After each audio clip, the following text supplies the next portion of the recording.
국민 여러분, 안녕하십니까? 여기는 대한민국 대표 정치 전문 플랫폼 한국정치TV입니다.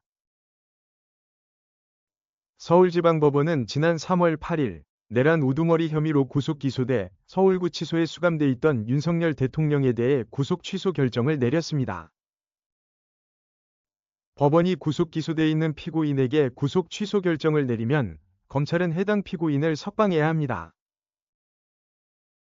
다만 검찰은 구속 취소 결정이 난 날로부터 7일 이내에 법원에 즉시항고를 할 수 있으며 검찰이 즉시항고를 해서 법원의 결정을 받을 때까지 피고인은 구속된 상태로 있어야 합니다.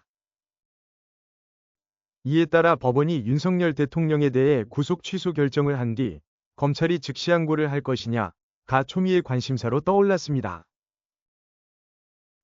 그러나 검찰은 법원의 구속 취소 결정이 난 3월 8일부터 장고를 거듭한 끝에 다음 날인 3월 9일 윤석열 대통령에 대해 즉시항고를 하지 않고 석방하기로 결정했습니다.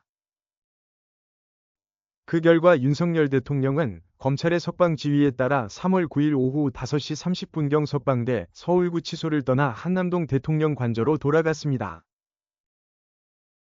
그러자 검찰이 윤석열 대통령을 석방하지 말고 즉시항고를 해야 한다고 요구해온 민주당은 심우정 검찰총장이 책임을 지고 사퇴하지 않으면 탄핵하겠다고 압박했습니다.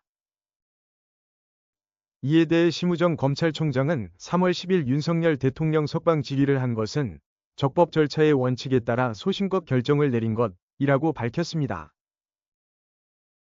그리고 그것이 사퇴 또는 탄핵 사유가 된다고 생각하지 않는다고 말했습니다.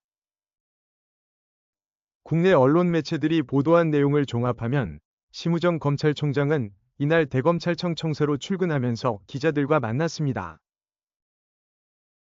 이 자리에서 심우정 검찰총장은 탄핵은 국회의 권한인 만큼 앞으로 절차가 진행된다면 대응하겠다고 밝혔습니다.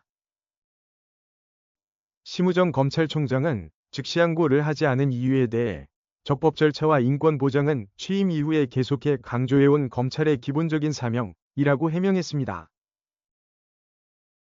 그러면서 기소 이후에 피고인의 신병에 관한 판단 권한은 법원에 있고 법원의 결정을 존중했다고 말했습니다. 이어서 심우정 검찰총장은 보석과 구속집행정지, 구속취소에 대한 즉시항고 제도는 52년 전 이른바 유신헌법 시절에 국회를 해산하고 비상입법기구에 의해 도입된 제도라고 지적했습니다. 그리고 보석과 구속집행정지에 대한 즉시항고에 대해서는 2차례나 위헌 결정을 했다고 밝혔습니다. 또 심우정 검찰총장은 인신 구속에 대한 권한은 법원에 있다는 영장주의와 적법 절차의 원칙, 과잉금지 원칙에 위반하기 때문에 위헌이라는 명확한 판단이 있었다고 설명했습니다.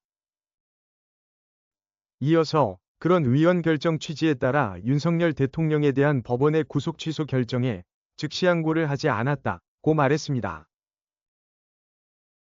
한국정치TV는 국내 최초로 탄생한 중립적, 객관적, 과학적, 불편부당한 독립정치 미디어입니다. 여러분의 구독과 알림, 자발적인 후원은 채널의 제작과 운영에 큰 힘이 됩니다.